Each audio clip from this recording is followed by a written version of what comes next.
This, oh, thanks. This is great to have everybody's time and attention today. I'm going to be talking about how to write compelling copy and developing positioning. It's pretty interesting actually. It's about 30 years ago, give or take a month, that I was doing the same presentation just about compelling copy to the Vermont, New Hampshire Direct Marketing Association. So I have, of course, updated this considerably since then, but I'm excited to do this for you. So let me tell you just a little bit about me. I've got 30 years of growth marketing strategies and experience. I've been developing positioning and acquisition for many different companies. You can see on the right-hand side, business to business and consumer side, on the agency and client side, and Fortune 500s and startups. So quite a mix of experience across the board. Let me just tell you something about me personally before we get going too far. So I live in DC. I like to produce EDM music, and you can catch my music on Amazon, Spotify, Apple. I live here with my family. My daughter is a senior actually at American University, and I love to do photography of my dog, Dexter. So if you want to follow Dexter and his photography, you can do it at Dexteritis on Instagram. So let me say also a little bit about Brandocious. So Brandocious, we create the marketing strategy that aligns your value with your ICP's needs and inspires action so you can generate opportunities. More specifically, we write the compelling copy that makes ideal buyers say, that's exactly what I need.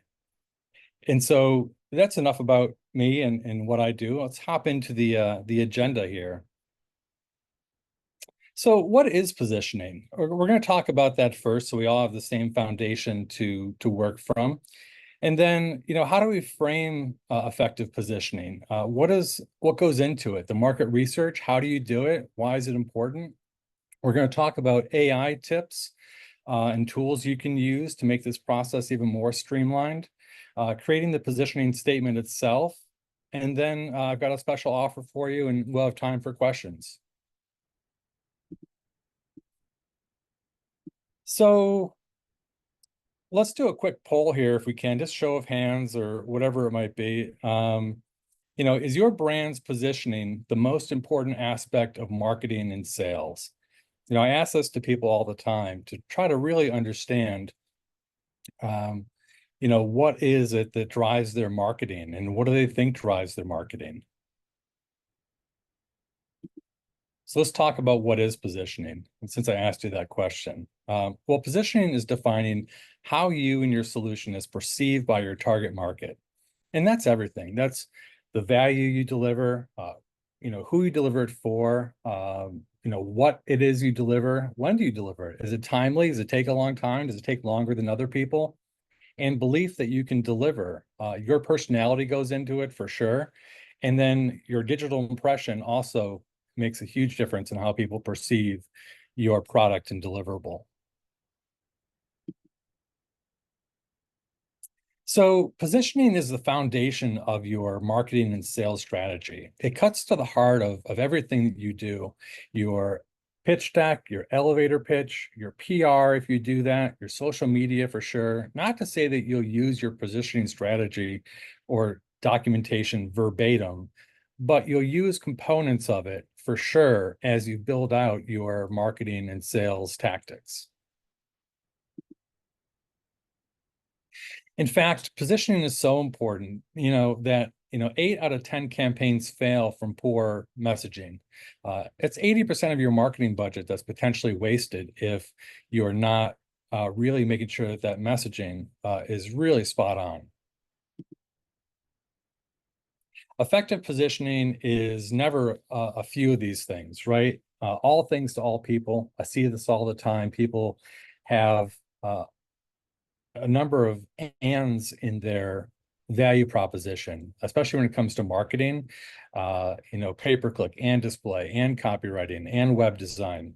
It goes on forever, and you can't be all things to all people, especially when you're a sole proprietor. You have skills that are better than other skills, and that's what you should really be focusing on. And we'll talk about that. Effective positioning is never a well-written generalist approach. It's never created in a vacuum. You really need a trusted advisor, not just a friend who gives you occasional feedback, but somebody that is going to give you the hard truth and also has expertise in the area that you're talking about so they can give you an informed decision. And it's never created without research. And we'll talk about the research in just a little bit. And I know I kind of kicked this to death, but I'm going to say it a couple more times. Positioning is not for the faint of heart. And so by that, I mean, this quote I love is by Al Ries and Jack Trout, who are famous marketers back in the 80s and 90s. They wrote a number of books on branding and positioning. And essentially, the essence of positioning is sacrifice. You must be willing to give up something in order to be something. And I'll say that in one other way, which is a quote that I think I made up. The death of a brand is an ampersand, meaning, again, you can't have those run-on capabilities because then it becomes nothing. It has no value. So positioning utilizes single-mindedness, like I was just talking about, customer insights, which I'll share with you how to do that, competitive insights, which I'm also going to share with you today, SEO keywords, company value and values. So what is the value that your company delivers? And then what are the values your company operates by? Those might be very important in your process. And then, of course, solution value. What is the absolute solution for what you deliver? So a good positioning strategy helps you to attract qualified customers. It really makes sure that you've got that alignment between what you're offering and what your customer needs. It speeds up the time to yes, because when you're aligned, people just get what you do and realize that it's the solution they have or need for their problem. And you can also get a premium price when you really hone in and specialize because people see you as the expert and not as the generalist.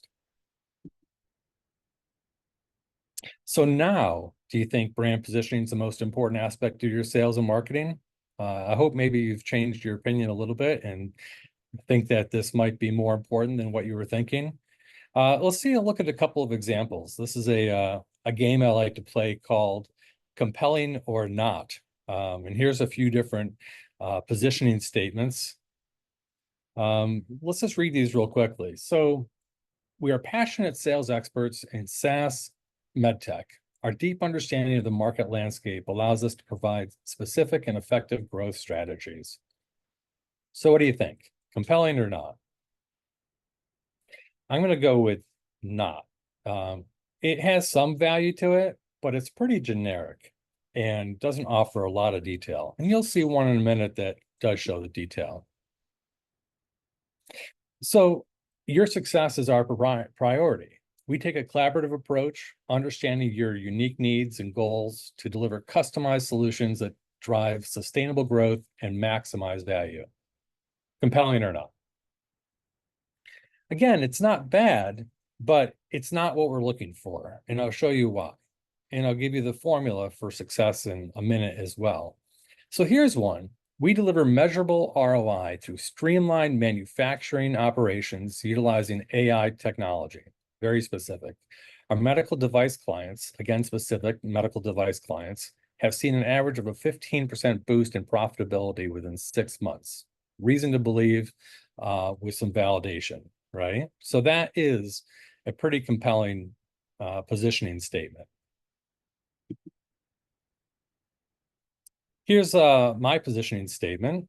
And, at Brandocious, we specialize in scaling fractional practices by crafting compelling copy that resonates with your ideal client's most pressing challenges. And then down here, we've got strategies designed to 4x your SQLs, turning leads into opportunities and networking contacts into advocates. So it's also pretty specific. It outlines who the client is, what the value is, and a reason to believe. So let's get into positioning. Let's get into really digging in on what it is and how to create it and the copy you're going to use, because this is where the rubber meets the road. So first, question everything. You're your worst enemy when it comes to writing copy about yourself. And I'm sure you've experienced this. It's a challenge, writing about yourself. And so you really need to look at your biases about how you talk about the industry, especially because the language you use may not be the language your customer uses. And this is where it gets really important. And we'll get into the details of market research to make sure you're using the right language to be compelling. So this slide could really spend all day on. This is the crux of what it looks like to dig down on creating your positioning hypothesis. And I call it a positioning hypothesis because you haven't done any research yet to validate your positioning. So who is your ideal buyer, right? What business are they in? What's their position? CEO, CFO, whatever it might be. And within any organization, if you're doing, say, like account-based marketing, which is marketing to multiple people within an organization, you'll have different buyer types. Uh, and we'll get into psychographics and demographics as a definition in a minute. So, once you've defined that the best that you can, write it out, put it on paper, and we'll get to that in a second. So what are your buyers' pain points? From a data perspective, again, you might know your clients very well, but I bet you from a data perspective, and by that I mean research perspective, you're going to learn some things about how your customers talk about their problems that you may not expect. What problem do you solve better than anyone, right? So what is it that you're bringing to the table and solving, and what value or outcomes do you deliver? And last, what's unique about your approach? Why you? Why pick your solution? Is it faster? Is it better? More in depth? Less price? Whatever. There's a number of reasons why something can be unique. So let's skip on to positioning, statement structure. So this is, if you can take a screenshot of this, because this is a really important slide. It really lays out the structure for how you create that positioning statement. It's the for, who's your target audience? Again, it can be a business and a person, right? Who needs your or desires your problem? Our product or service or brand is, what category are you in? What's the unique benefit you deliver? Who are your competitors? And what are they doing that you do differently or better, right? Product or service, and then reason to believe. And so when we take that, and I've just made up a couple of examples here about somebody that's in the health tech business for illustration purposes. So here's a sample positioning statement made up of that formula. So for CEOs of mid-sized health tech companies who face costly compliance challenges, my fractional COO service is a specialized solution that cuts compliance costs by 20% within 12 months. Unlike generalist consultants, I have expertise in health tech, which allows me to deliver tailored strategies for sustainable growth. So you've got all the components in there of reason to believe and the benefit and who it's for. So now comes the point where we validate our hypothesis, right? So we just created a sample or a first draft of the positioning statement. And now we need to go check and make sure that it's true. So how do we do that? Well, here's where I get into using ChatGPT and other AI tools that I'm going to share with you. So the first one is go into ChatGPT or Gemini or whatever you use these days and ask it, what are the top X challenges, 5 challenges, 10 challenges faced by X CEOs in the healthcare industry of X size. And what you'll get out of it is a nice list of the top challenges faced by that person in the industry. And that's okay. It gives you, some high level information, but it's not enough depth to it to really help you create your unique positioning. So what is the next step? The next step would be to ask it to dig deeper. So in this case, I'm saying that the uh, consultant is really focused on retaining key employees amidst growth. And so we have here, what's the challenge, what's the solution, and what's the value. What's really important here is the solution. So when ChatGPT digs deeper, it really gets into some of the solutions that people are looking for: recognition of contribution, implementing regular feedback loops, and transparent communication. So maybe this is where you focus your consulting practice after learning more about specific problems within retention. And so it gives you something more specific to talk about in your positioning statement. Now let's talk about your ideal customer profile, right? We need to figure out exactly who we're talking to. And so here we'll get into the demographics, firmographics, right? You've got the demographic, age, gender, income, education. And this matters, especially around the education side, who you're speaking with and what industry, for sure. Also, the firmographics and psychographics are really critical to understanding the company and also the attitudes and behaviors, right? Maybe your company values are really important for psychographics and it's worth talking about. The behaviors and patterns, the challenges that they face, and the goals that they're trying to achieve are all part of this. So what does this look like, right? Again, using Bard or ChatGPT, you can get a quick profile of your ICP, your ideal customer profile. And all you need to do is take the information you just discussed over here, and put it into ChatGPT, asking it to create a persona for you based on the information you have so far, and it will create a nice persona. What's really cool about the persona is that, and I love this aspect here, it's another great quick tip, is that when you ask ChatGPT, based on the persona, please create quotes from the CEO addressing their top pain points. And it takes that kind of generic persona and kicks out great quotes like the one here you can see, right? So rapid growth can put pressure on quality and compliance standards, especially in a regulated industry like healthcare. We must ensure that we scale, we don't compromise on the rigor needed to meet regulatory requirements or the quality our customers expect. So it just took that perspective of the CEO and turned it into a quote that really changes how you think about their problems and the language that they use for their challenges. It's a great resource. Hope that you'll utilize that. So next we look at some keyword research, right? Because, and again, this comes down to people using their own language. You have to use the language of your customer, because when they're doing searches, they're searching for something very specific to how they think about their problem, not how you think about defining their problem. And so let's take a quick look here at a tool that I love to use. And it has a free version where you can get limited results, but it's called SpyFu.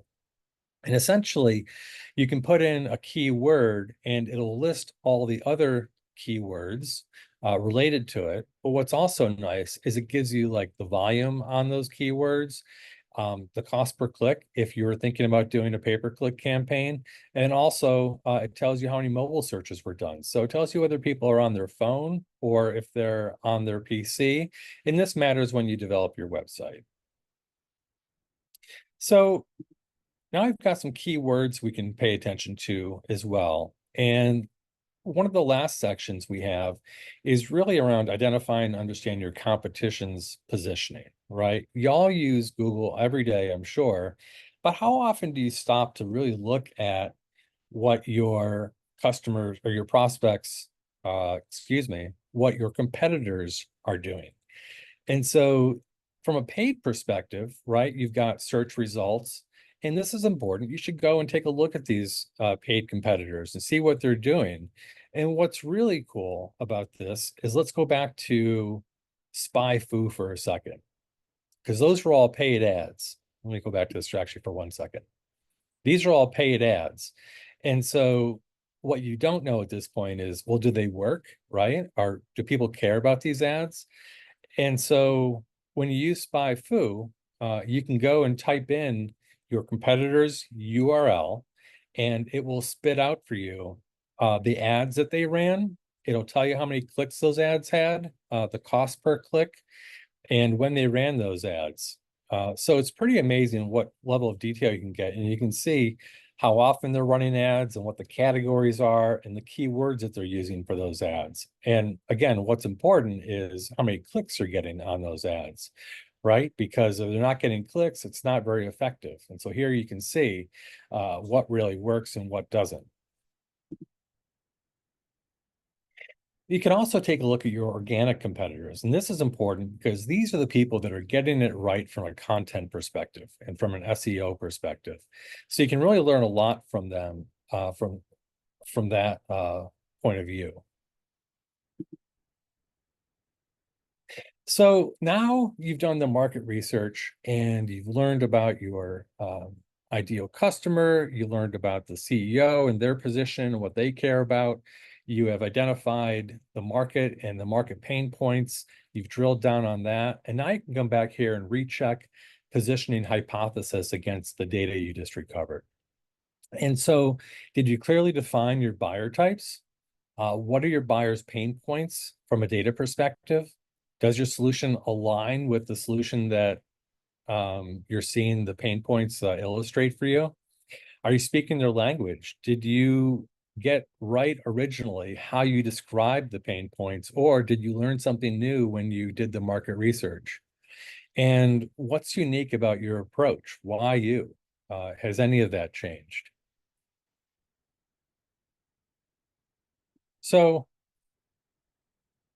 now you can go through and redo the hypothesis again. And this is, so for your target audience, need, desire, problem, you can put all this in and really understand now from a much more detailed perspective that you've gotten your ideal buyer's problems really solidified and nailed down. You've also learned about your competitors and the key words that are being used and what works and what doesn't work. And now you can write a compelling copy that really identifies and hits the mark for pain points, urgency, as well as the other aspects that go into creating value. So here's another example of a final positioning statement, right? So you've got streamlining regulatory processes.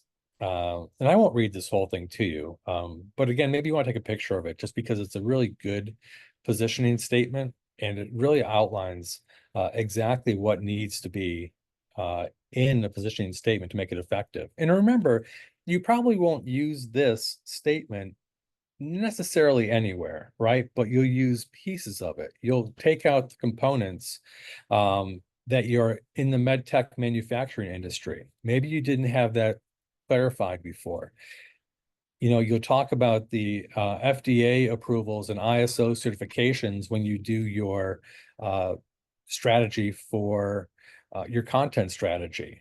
You'll utilize that global compliance. You'll take that out and you'll use that as a component for your content strategy. So you will utilize all these pieces in different aspects, but you've got the building blocks of what you need to now write.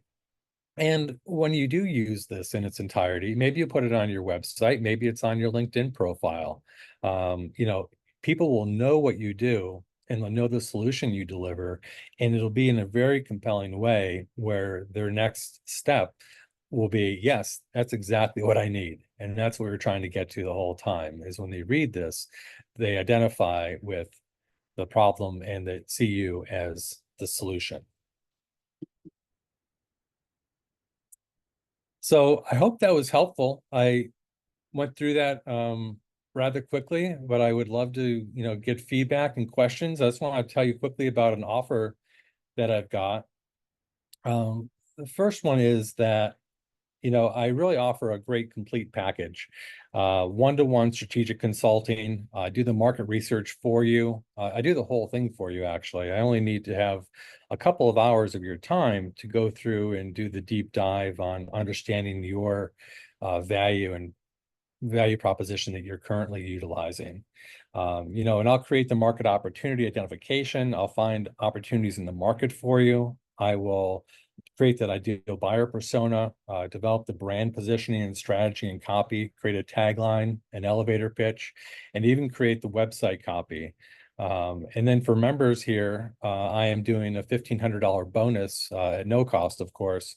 So if you want to do a campaign like email campaign or a pay-per-click campaign, I'll create that for you as well with the landing page.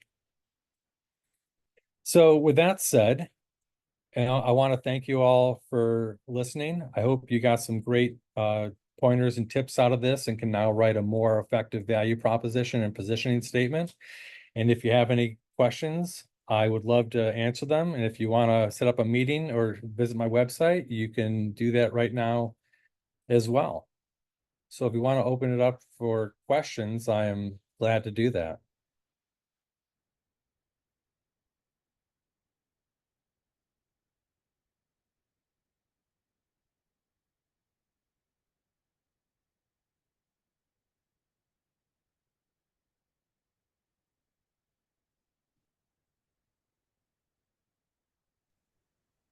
Hi, Peter. I think I looked away for a second. When you were on the slide about personas, were you Yeah, doing a persona of the CEO or the client, or you were doing a persona of the company that you have? this is a persona of your ideal company's CEO. Got it. Okay. Yeah, so if you're looking to work with healthcare, this would be a CEO of the healthcare that you're trying to attract and convert. Got it. Because I've also seen people try to personify their own businesses. So then that's why I thought maybe this was like on that track of like, what are you really as a company? But this is so helpful. And I love your use of AI to really build this out. Thanks, appreciate that. Thank you. Anyone else? Love to answer whatever questions I can. And if you want to set up a meeting, let's just talk that way too. I'd love to have a conversation. So that would be fantastic.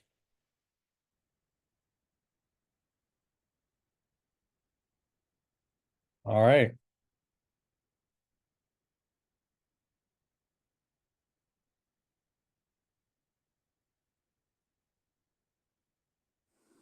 This is great. Thank you. Yeah, you're welcome.